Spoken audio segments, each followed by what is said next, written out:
Qual é a maneira como você se conecta com as pessoas? Você se conecta com as pessoas mais através do medo ou do amor?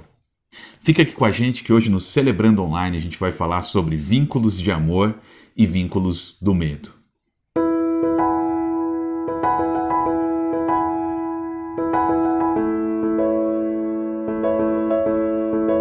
Na palavra de Deus, lá em Lucas, capítulo de número 15, dos versos 11 aos versos 24, nós vamos ver uma história muito interessante, a história do filho pródigo, a parábola do filho pródigo. E ela é muito interessante, muito importante para ilustrar para a gente como é que se dá esses vínculos de amor e os vínculos do medo que nós vamos construindo no decorrer da vida.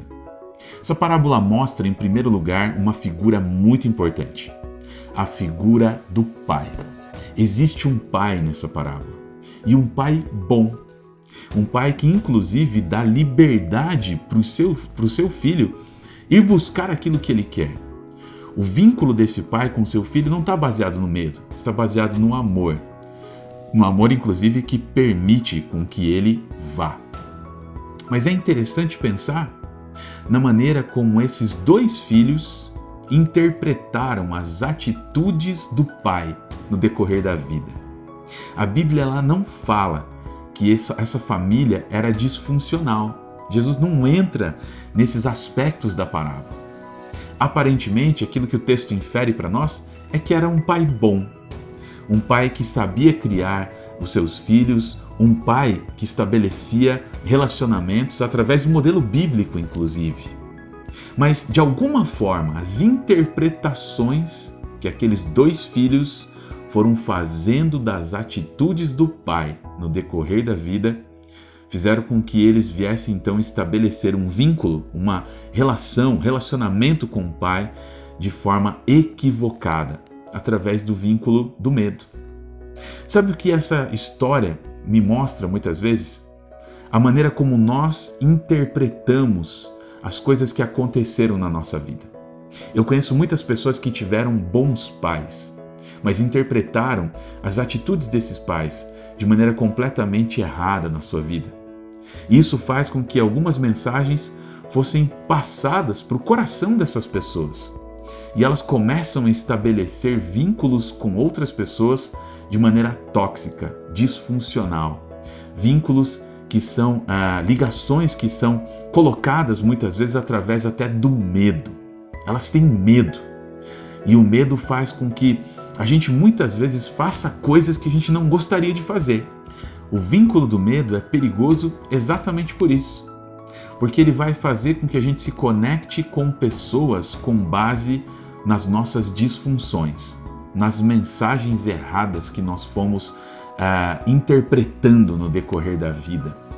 Mas existe uma boa direção, que é o vínculo de amor. O vínculo quando a gente tem liberdade, em especial de sabermos quem nós somos em Deus. E é por isso que nós não precisamos nos conectar com pessoas com medo, ou manter um relacionamento com medo de perder, com medo da rejeição, do abandono, da humilhação, da culpa. Não! No vínculo de amor, nós temos liberdade. Liberdade, inclusive, para dizer que nós não gostamos de determinada coisa que aquela pessoa nos fez. Quando a gente olha para a parábola do filho pródigo, a gente percebe algo bem interessante. Eles estavam vinculados sim àquele pai, mesmo que ele não tivesse feito nada de errado para os filhos, através do vínculo do medo. Um deles, o pródigo, aquele que foi e que deixou a casa do pai, ele tinha o medo de perder a vida. Como é que eu vou ficar aqui na casa do meu pai e perder toda a minha vida? Eu tenho mais é que aproveitar a vida. Eu tenho medo de perder a minha vida. Então, pai, faz o seguinte, me dá a minha parte na herança e eu quero ir embora. E esse pai, que tem um vínculo de amor com seu filho, permite, ele não prende, ele não segura. Ele faz com que aquele filho, então, tenha a maturidade de sofrer a consequência das suas ações.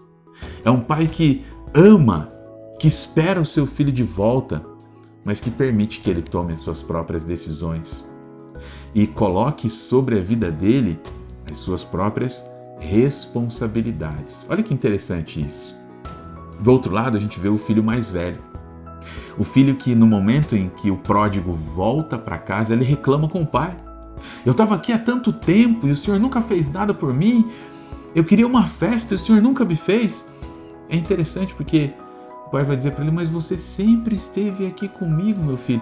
Sabe o que a gente vê nesse momento? A imaturidade desse filho. Ele tinha um medo de perder o patrimônio, o seu prestígio, tudo aquilo que estava seguro ali na vida dele. Ele diz, vou tentar construir um vínculo de medo com meu pai para eu não perder tudo aquilo que eu tenho. E quantas vezes a gente faz isso na nossa vida? A gente tenta segurar as coisas para não perder. Agora, quando a gente está diante do Pai de amor, que inclusive coloca a responsabilidade das nossas ações sobre nós mesmos, e Ele o faz justamente para que nós venhamos crescer e ter maturidade. Quando nós estamos diante desse Pai de amor, nós podemos compreender a nossa verdadeira identidade. Saber que nós não precisamos criar ou termos relacionamentos tóxicos com as pessoas, mas sim que, tendo a liberdade de um filho amado de Deus, nós podemos nos conectar com pessoas através do vínculo de amor. De maneira bem breve, eu quero trabalhar aqui com você 4 passos para que a gente possa fazer a mudança dos vínculos de medo para os vínculos de amor. Primeiro passo: conhecer e apreciar quem você é. Quem você é em Cristo Jesus? A Bíblia vai dizer que se você tem Jesus como Senhor e Salvador da sua vida, você é um filho amado de Deus. Essa é sua verdadeira identidade. Você não é sua ferida. Você não é o que as pessoas dizem que você é. Você é aquilo que Deus diz que você é. E você precisa conhecer isso e apreciar quem você é em Deus. Passo 2. Assumir a responsabilidade por suas próprias ações e sentimentos. É entender que eu sou responsável pelas minhas emoções e não o outro.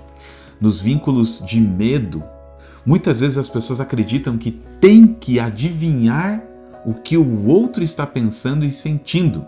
Então elas têm como prever para não aborrecê-los. A gente já trabalhou isso alguns vídeos lá atrás, se chama dependência e codependência emocional, e como isso é terrível para a nossa vida. A gente tem que chegar à conclusão de que nós mesmos somos responsáveis pelas nossas emoções e que Deus pode nos ajudar a controlá-las. Terceiro passo: reconhecer os vínculos de medo presentes em seus relacionamentos. Existem alguns vínculos de medo que nós podemos exemplificar aqui. Por exemplo, o medo da rejeição, cuja frase principal é: eu tenho que fazer todo o possível para fazer esta relação sobreviver. Olha que terrível. Mas também existe o medo da raiva. Eu não aguento ter ninguém com raiva de mim. E também há o medo de ser humilhado. Eu não posso deixar ninguém ver as minhas fraquezas ou os meus erros. Mas também há o medo de abandono, que faz com que as pessoas se conectem com outras simplesmente para serem aceitos. Não, reconheça os vínculos de medo que existem na sua vida. Passo de número 4. Deixe de controlar os resultados. Há algo muito interessante no controle. Quando a gente olha para Deus, nós não temos o controle de nada. Deixe de tentar controlar o comportamento das outras pessoas. Deixe de tentar controlar, inclusive, aquilo que elas sentem. Quanto mais nós nos aproximamos a ser o que Deus quer que nós venhamos ser, mais a gente deixa de controlar os resultados, mais a gente deixa de controlar o comportamento das pessoas. Eu quero trazer aqui algumas perguntas interessantes para a gente levar para a partilha de hoje. Primeiro, o que mais tem marcado os meus relacionamentos atuais? Amor ou medo? Primeira pergunta: quais são alguns temores que atualmente estão presentes em seus relacionamentos? Fale um pouquinho sobre eles. Quais são alguns temores? Puxa, eu tenho medo de perder uma amizade. Puxa, eu tenho medo de não ser compreendido, de ser minimizado, de ser mal interpretado, até condenado pelas minhas ações. Eu tenho medo de ser desaprovado pelas pessoas. Eu tenho medo de incomodar alguém. Fale dos seus temores que atualmente estão presentes nos seus relacionamentos. Segunda pergunta: como seria a sua vida se você focasse em ser mais parecido com Jesus todos os dias, em lugar de querer mudanças na vida de outras pessoas e situações? Terceira pergunta: quando eu reflito nas coisas que eu faço atualmente, qual a minha real motivação? Amor ou medo? Você já sabe, eu falo todas as semanas aqui. Se você puder, deixe um like aqui nesse vídeo e inscreva-se no nosso canal. Que Deus abençoe a sua vida e até semana que vem com mais uma reflexão aqui do Celebrando Online. Deus abençoe você. Deixe os resultados dos seus relacionamentos. 4 passos para a gente sair dos vínculos. E o vínculo do medo é perigoso exatamente por isso.